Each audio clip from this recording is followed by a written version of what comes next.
Welcome to MedGit today, sir. Sir, can you please briefly introduce yourself?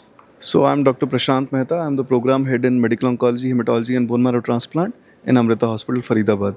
Okay so sir आज हम discuss करेंगे क्या ultra processed foods का से cancer का खतरा बढ़ता है. Okay so first thing that I will ask you, ultra processed foods आखिर होते क्या हैं?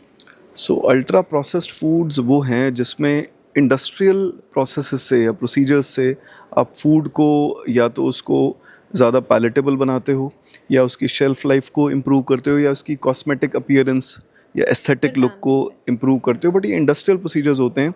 सो अल्ट्रा प्रोसेस्ड का मतलब ये नहीं है कि आपने जो घर पे प्रोसेसिंग की या किचन में अपने मटेरियल को यूज़ करके प्रोसेसिंग की, जैसे पास्चराइजेशन या ऑयल ऐड किया या पिकलिंग किया, जो घर पे routine processing, that is processing. Ultra processing is industrial process. या ओके क्या roast chips, instant noodles, soft drinks consume करना डेंजरस है? मैं ये नहीं बोल सकता है कि वन ऑफ आपने इस तरह के अल्ट्रा प्रोसेस्ड या जो भी सॉफ्ट ड्रिंक्स या सब कंज्यूम किए तो वन ऑफ टाइम अगर आप करते हो तो ऐसा नहीं मैं बोलूँगा कि डेंजरस है.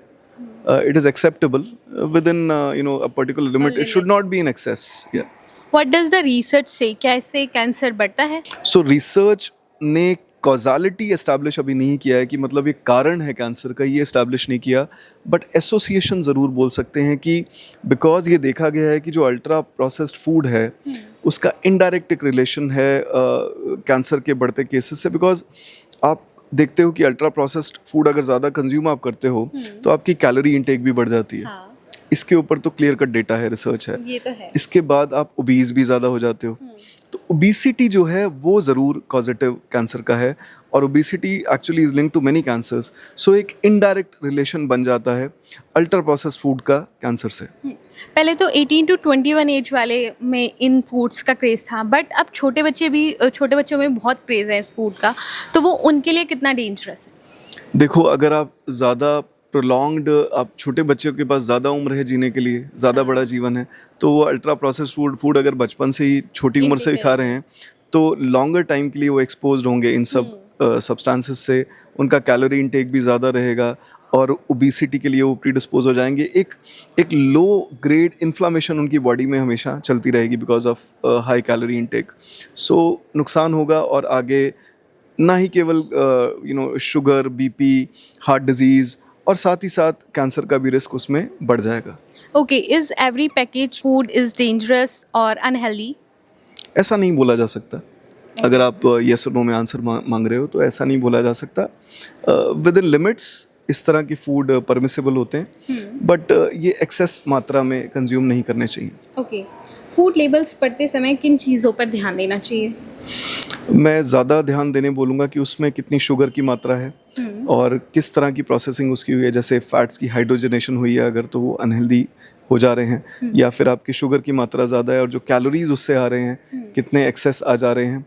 तो इस तरह के जो ज़्यादा अल्ट्रा प्रोसेस्ड फूड है जिसमें हाई कैलोरी की मात्रा है, कैलोरी डेंस है, इस बात पे ज़रूर ध्यान देना चाहिए. और उसमें शुगर की मात्रा अगर ज़्यादा है और जो एक आपके इंसुलिन रेजिस्टेंस को और आपकी जो ओबेसिटी की जो डिस्पोज करता है आपको ओबेसिटी से, ये सब अगर वो कर रहे हैं, उनमें ऐसी तत्व हैं जिसमें मैं कैलोरी डेंसिटी की बात करूँगा, मतलब वो एब्जॉर्ब होते हैं और एक शुगर स्पाइक देते हैं आपको. हाँ. इस तरह के अगर फूड हैं तो वो आपके लिए ठीक नहीं है. Okay, what about the sugar free products like sugar free cold drinks?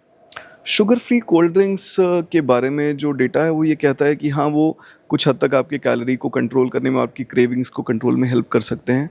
तो एक मात्रा में उनका सेवन एक्सेप्टेबल है. Okay, to prevent cancer what is the one diet advice you want to give? I think सबसे इम्पॉर्टेंट एडवाइस मैं यही देना चाहूँगा कि आपकी जो ओवरऑल कैलोरी इंटेक है, आप कितनी भी तरह की डाइट्स की बात करते हो, कि आप फास्टिंग की बात करते हो, आप इंटरमिटेंट फास्टिंग की बात करते हो, आप कीटो डाइट की बात करते हो, ये तो सब trend में है. जितने भी ट्रेंडिंग डाइट्स हैं ना, इसमें एक कॉमन थ्रेड है.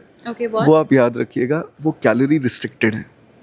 ओके, सो जितने भी इनके बेटर या अच्छे इफेक्ट्स आपकी हेल्थ पे आपको दिख रहे हैं, that is not because of this trending diet पर से. Okay, It is because of only one bottom line, one common thread. That is calorie restriction. Calorie restriction. So calorie restriction is at the bottom of all whatever you call so-called diets which are better for your health. So calorie control and calorie restriction is actually the common thread linking all these dietary patterns, and जिसके आपको beneficial metabolic health effects दिखते हैं. Okay. Thank you so much, doctor, for joining and availing us. Thank you so much.